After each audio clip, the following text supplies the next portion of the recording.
Well, Brad, you were the walking wounded in the end, run out of soldiers. How much of an impact did that have, particularly in the second half? Oh, I suppose it's an intangible. I mean, it clearly has an effect, but to what level, it's hard to quantify.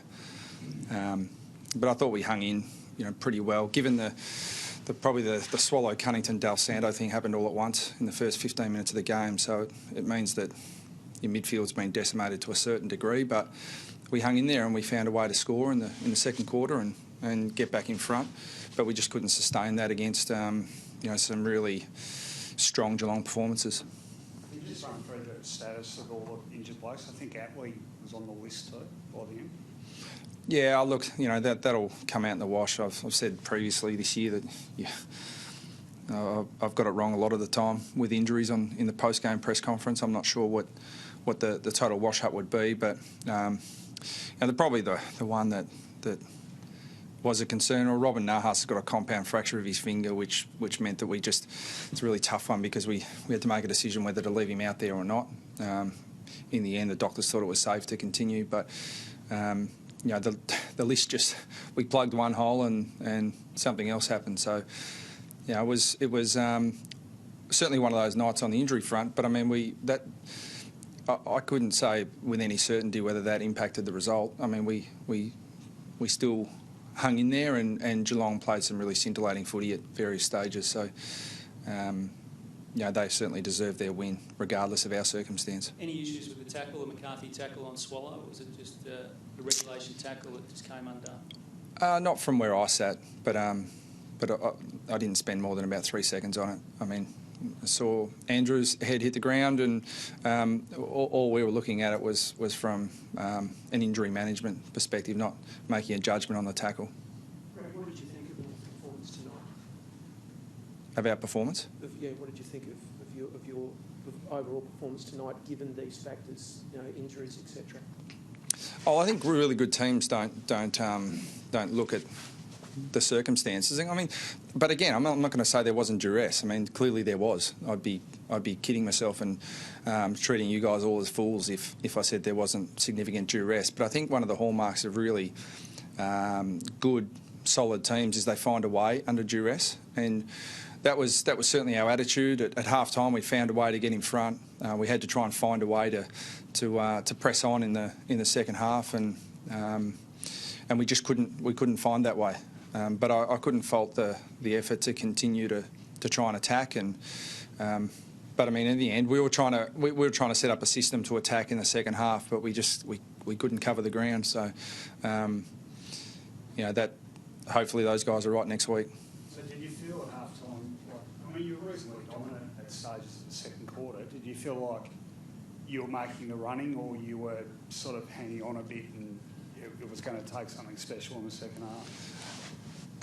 We certainly thought that when we had to try and really aggressively take the game on to try and get some ascendancy in the game, because if we sat back and probably tried to hold up, it would have been a bit of a battle of attrition in the end, and we certainly felt that Geelong would have just overwhelmed us had we just sat back and tried to hold up. So we, in the second quarter, we got our hands on the ball. We moved it quite effectively at times, and we tried to continue that in the second half. But probably the weight of numbers just got us in the end, and we also, on the flip side, we couldn't defend well enough.